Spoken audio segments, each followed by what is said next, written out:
दोस्तों, क्या कभी आपने सोचा है कि असम की राजनीति, उसकी अर्थव्यवस्था और उसकी सुरक्षा का भविष्य केवल एक ही मुद्दे पर आकर टिकता है। असम में चुनाव आते ही एक सवाल सबसे पहले गूंजता है और वो है बोडोलैंड। लेकिन अब की बार सवाल सिर्फ सीटों का नहीं है। अब की बार पूरा असम किस दिशा में जाएगा, यह बोडोलैंड तय करेगा। आज हम बात करेंगे बोडोलैंड की, एक ऐसा सवाल जो केवल एक समुदाय नहीं, पूरे असम और नॉर्थ ईस्ट इंडिया के भविष्य को तय कर सकता है। जहां एक तरफ हमारा पूर्वोत्तर भारत अपनी खूबसूरती के लिए जाना जाता है,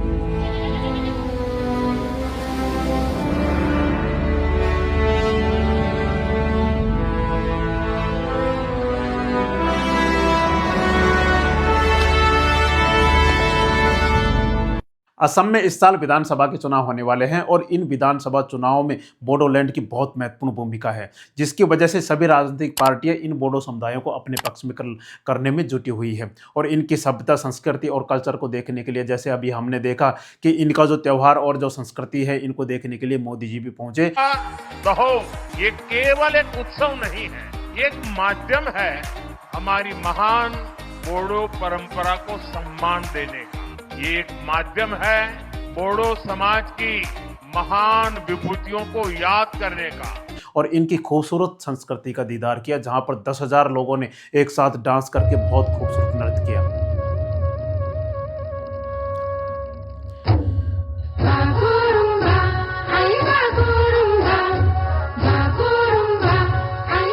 बागोरुम्बा की ऐसी अद्भुत प्रस्तुति, 10,000 से अधिक कलाकारों की ऊर्जा, खाम की थाप, सिफुंग की धून, उन मनोरम पलों ने हर किसी को मंत्र मुग्ध कर दिया। अब दोस्तों, असम में आगामी चुनाव को देखते हुए हम असम की पॉलिटिकल स्थिति और बोडोलैंड की इसमें क्या महत्वपूर्ण भूमिका रहेगी, उसके बारे में हम विस्तार से विश्लेषण करेंगे। तो चलिए दोस्तों, हम सबसे पहले असम की पॉलिटिकल स्थिति के बारे में जानते हैं। 2021 में यहाँ पर विधानसभा के चुनाव हुए थे और यहाँ पर बीजेपी गठबंधन की सरकार आई थी। और इस समय असम के चीफ मिनिस्टर हेमंत बिस्वा शर्मा जी हैं, जो काफ़ी पॉपुलर भी माने जाते हैं, क्योंकि अगर हम बात करें पूरे भारत में तो योगी आदित्यनाथ जी के बाद सबसे ज़्यादा चर्चा में रहने वाले सीएम इस समय कौन है? हेमंत बिस्वा शर्मा जी हैं, जो इस समय पूरे पूर्वोत्तर भारत में काफ़ी महत्वपूर्ण माने जाते हैं। दोस्तों, अगर इनके बयानों की चर्चा करें तो पूरे बांग्लादेश की बात करें या फिर चाइना की बात करें, इनके बयान बहुत बोल्ड माने जाते हैं। साथ ही इनके द्वारा जो असम में जो सुधार किए गए हैं वो काफ़ी महत्वपूर्ण भी हैं। लेकिन दोस्तों, इस समय अब 2026 में अप्रैल में इनका कार्यकाल समाप्त हो जाएगा। इसके बाद चुनाव होंगे और चुनाव होने के बाद अभी जो स्थिति बनी हुई है वो बोडोलैंड की बहुत महत्वपूर्ण स्थिति है। अब दोस्तों, इसको हम समझते हैं कि अभी इन्होंने क्या कहा है। अभी इनका दावा है कि एनडीए के लिए 100 से अधिक सीटें जीतने का लक्ष्य इन्होंने रखा है वर्तमान में मुख्यमंत्री हेमंत बिस्वा शर्मा जी ने 2026 के एजेंडे में। अब इनके अंदर पार्टी कौन कौन सी हैं? जो सत्तारूढ़ गठबंधन की पार्टी है, उनमें बीजेपी है, बीजेपी के नेतृत्व वाला एनडीए, साथ जिसमें असम गण परिषद एजीपी इसमें शामिल है, और यूनाइटेड पीपुल्स पार्टी लिबरल ये भी इसमें शामिल है। इनको मिलाकर कुल टोटल बीजेपी ने 60 सीटें जीती थी, असम गण परिषद ने 9 सीटें और यूपीपीएल ने 6 सीटें जीती थी। इनको मिलाकर कुल 75 सीटें इनके पास थी, जिसकी वजह से इन्होंने सरकार बनाई थी। अब जैसे कुल सीटें क्या है? 126 सीटें हैं। असम में कुल विधानसभा की 126 सीटें हैं, इनमें से 64 सीटें बहुमत के लिए चाहिए। तो बीजेपी एनडीए की कितनी थी? 60 सीटें थी, तो अकेले ये बहुमत से सरकार नहीं बना सकते थे, तो इनको गठबंधन की वजह से कुल 75 सीटें मिली, जिसकी वजह से इन्होंने सरकार बनाई। तो बहुमत के लिए 64 सीटें चाहिए। अब दोस्तों, क्या है कि विपक्ष में कौन कौन सी? तो कांग्रेस के पास 29 सीटें हैं, अन्य दलों में एआईयूडीएफ के पास 16 सीटें हैं, बीपीएफ के पास 4 सीटें हैं और सीपीआईएम के पास 1 सीट है। अब दोस्तों, हम यहाँ पर बोडोलैंड की बात कर रहे हैं, तो बोडोलैंड इस क्षेत्र में कैसे प्रभाव रखता है? बोडोलैंड की पार्टियां कौन कौन सी हैं? बोडोलैंड की पार्टी है, एक तो है BPF, Bodoland people's front, Hagrama Mohilary के नेतृत्व में इस समय ये बीटीएफ के प्रमुख है, बोडोलैंड पीपल फ्रंट के प्रमुख है। और इस समय जो बोडोलैंड ऑटोनोमस काउंसिल है या बीटीआर है या बोडोलैंड टेरिटोरियल रीजन है, उसके इस समय ये प्रमुख बने हुए हैं। दूसरी पार्टी है यूपीपीएल, और कई भी क्षेत्रीय पार्टी हैं वो बहुत महत्वपूर्ण है। बोडोलैंड पीपल फ्रंट ये 2003 के बोडो समझौतों के तहत बनी थी और लंबे समय तक बोडोलैंड टेरिटोरियल काउंसिल में सत्ता में रही। दूसरी यूनाइटेड पीपुल्स पार्टी लिबरल, वर्तमान में बोडोलैंड क्षेत्र में एक अन्य महत्वपूर्ण दल यह माना जाता है। इसके बाद भी और ऐतिहासिक दल हैं, जैसे मैदानी राजनीतिक परिषद पीटीसीए भी पूर्व में एक प्रमुख राजनीतिक पार्टी थी। इससे पहले भी एक स्टूडेंट यूनियन जैसे ऑल बोडो स्टूडेंट यूनियन छात्र संगठन है। अखिल बोडो स्टूडेंट्स यूनियन ये 1967 में बना था, जो लगातार बोडोलैंड राज्य की मांग करता रहता है। राजनीतिक और संवैधानिक मांगों के लिए एक शक्तिशाली समूह है रहा है। इन पार्टियों का मुख्य उद्देश्य बोडो समुदाय की पहचान, संस्कृति और स्वायत्तता को सुरक्षित रखना है। अब दोस्तों हम समझते हैं कि बोडोलैंड इतना महत्वपूर्ण क्यों है, जो असम की राजनीति में इतना बड़ा परिवर्तन ला सकता है। क्योंकि जैसे अगर हम बात करें तो असम पूर्वोत्तर भारत का हृदय स्थल माना जाता है, उसी तरीके से बोडोलैंड असम का हृदय स्थल माना जाता है, जो असम के विकास में बहुत महत्वपूर्ण योगदान देता है। चाहे इकोनॉमिक दृष्टि से हम देखें, या फिर कल्चरल दृष्टि से देखें, या फिर कह दें कि पर्यटन दृष्टि से देखें, बहुत महत्वपूर्ण आसाम के लिए बोडोलैंड है। तो इसको अगर हम समझें, इसकी इंपॉर्टेंस को अगर हम समझें, तो इस समय जो बोडोलैंड की जो बीटीएस परिषद है वो संविधान की 6ठी अनुसूची में शामिल है। और साथ ही अभी मोदी जी ने बहुत महत्वपूर्ण बात कही थी कि ऐतिहासिक परिवर्तन बताते हुए कहा कि क्षेत्र में अब बंदूक की आवाज़ से हटकर संगीत की धुनों की ओर बढ़ रहा है। दूसरा, अगर हम बात करें सांस्कृतिक विशिष्टता की जो बोडोलैंड की है, उसमें बगोरुम्बा नृत्य, जिसके बारे में हमने अभी चर्चा करी थी कि मोदी जी उस नृत्य में शामिल हुए थे। और इस जो बगुरुम्बा नृत्य है वो काफ़ी महत्वपूर्ण है। 10,000 लोगों ने एक साथ डांस करके बहुत खूबसूरत तरीके से इसको बताया था। इसे बटरफ्लाई डांस भी कहा जाता है, जो देखने में भी काफ़ी महत्वपूर्ण, वो देखने में भी काफ़ी आकर्षक लगता है। 2026 में गुवाहाटी में 10,000 बोडो नृत्यकों के साथ बगुरुम्बा 2026 का आयोजन किया गया, जो विश्व स्तर पर बोडो पहचान को प्रदर्शित करने का एक बड़ा प्रयास था, जो अपनी पहचान और संस्कृति को बोडो समुदाय बचाए हुए है। इसका एक बहुत महत्वपूर्ण उदाहरण था, जिसमें मोदी जी भी शामिल हुए थे। विशिष्ट पहचान इनकी क्या है? बोडो समुदाय असम का सबसे बड़ा स्वदेशी जनजातीय समूह है। इनकी अपनी भाषा, देवनागरी लिपि में पारंपरिक पोशाक जैसे दोखना और विशिष्ट त्यौहार बैसाखू खेराई है। और जैव विविधता और पर्यटन की अगर हम बात करें तो मानस नेशनल पार्क या यूनेस्को विश्व धरोहर स्थल बोडोलैंड में स्थित है। बोडोलैंड में ही ये पड़ता है। यह बाघों, हाथियों और दुर्लभ गोल्डन लंगूर के लिए प्रसिद्ध है। भूटान की सीमा से सटे होने के कारण यह पर्यटन के लिए स्वर्ग माना जा सकता है, जिसकी वजह से इकोनॉमिक दृष्टि से ये काफ़ी महत्वपूर्ण है। और असम के जो इकोनॉमी है उसमें काफ़ी महत्वपूर्ण योगदान देता है। प्रकृति के साथ जुड़ाव ये रखते हैं। यह क्षेत्र जैव विविधता का केंद्र है और यहाँ चक्रशिला वन्यजीव अभयारण्य जैसे महत्वपूर्ण स्थल भी हैं। और आर्थिक महत्व क्या है? रेशम उत्पादन यहाँ पर होता है। रेशम उत्पादन बोडोलैंड असम के कुल एरी सिल्क का उत्पादन का लगभग 30% और भारत के कुल उत्पादन का 20% योगदान देता है। अब आप अंदाजा लगा सकते हैं, जो एरी सिल्क होता है, असम में रेशम का उत्पादन होता है, पूरे भारत का यह बोडोलैंड कितना देता है? 20%। और आसाम का यह 30% देता है। काफ़ी महत्वपूर्ण है जो इकोनॉमिक दृष्टि से, जिसकी वजह से इनको अपने पक्ष में रखना पॉलिटिकल पार्टियों के लिए बहुत महत्वपूर्ण है। दूसरा, कृषि और बुनियादी ढांचा। यह धान और खेती का मुख्य है। सरकार के क्षेत्र के विकास के लिए 1500 करोड़ का विशेष पैकेज दिया था, जिससे कोकराझार में मेडिकल कॉलेज जैसे प्रोजेक्ट्स पूरे हो रहे हैं। पिछले वीडियो में दोस्तों हमने बोडोलैंड के बारे में विस्तार से चर्चा करी थी कि बोडोलैंड क्या है, उसकी मांग क्या है, साथ ही बोडोलैंड अलग राज्य क्यों चाहते हैं, इसके बारे में अगर आपने यह वीडियो नहीं देखा है तो बहुत इंपॉर्टेंट वीडियो है, जो बोडोलैंड के बारे में विस्तार से विश्लेषण किया गया है। आप उस वीडियो को जरूर देखिए, लिंक डिस्क्रिप्शन में है, जिससे आपको बोडोलैंड के बारे में संपूर्ण जानकारी मिलेगी।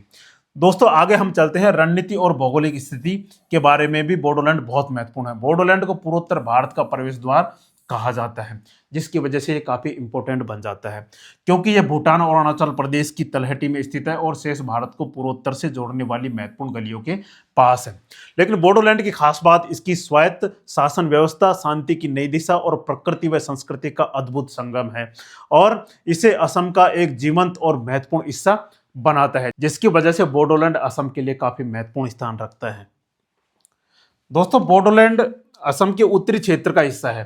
जैसे अगर हम बात करें, यहाँ से ब्रह्मपुत्र नदी बहती है, ये आसाम का मैप है, ये ब्रह्मपुत्र नदी बहती है और ये 3-4 जिलों को मिलकर ये जो क्षेत्र है वो बोडो समुदाय इसमें रहता है और ये क्षेत्र बोडोलैंड कहलाता है। जैसे कोकराझार है, चिरांग है, बक्सा है, उदालगुरी है, ये 4 जिलों में बोडो समुदाय लगभग पाया जाता है। लेकिन दोस्तों हुआ क्या कि जैसे आज़ादी से पहले भी बोडोलैंड को अलग राज्य बनाने की मांग लगातार उठती रही है, कि जैसे हमने पिछले वीडियो में बताया था 1930 से लेकर अब तक बोडोलैंड बनाने की मांग लगातार उठती रही है।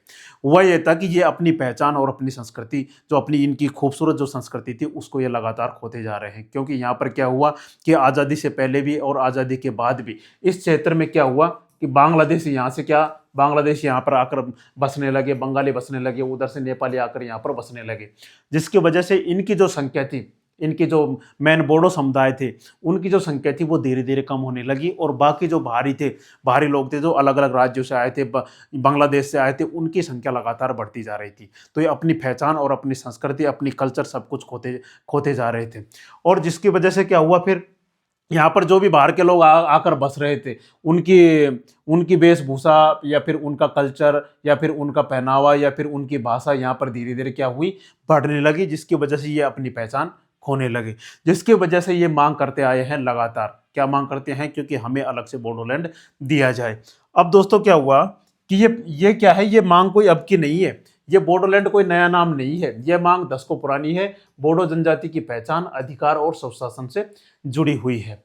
बोडो असम की सबसे बड़ी जनजातियों में से एक है। ज्यादातर आबादी कोकराझार, चिरांग, बक्सा और उदालगुड़ी में रहती है। और इसको लेकर काफ़ी संगठन भी बने थे, जैसे आपसू बना था 1967 में। उसके बाद भी कई संगठन बने थे, जैसे बोडो सिक्योरिटी फोर्स भी बनी थी। उसके बाद भी कई संगठन बने। फिर सरकार ने भी कई प्रयास किए, जैसे 1993 में बोडो ऑटोनोमस काउंसिल बनाई। फिर उसके बाद 2003 में और 2020 में अब नया पीस अकॉर्ड शामिल हुआ है। जिसके बाद ही क्या हुआ था, जिसके बाद ही जो हंगरामा मोहिलरी है, वो इसके बाद क्या हुए थे, 2020 के बाद जो बीटीआर के प्रमुख बने थे।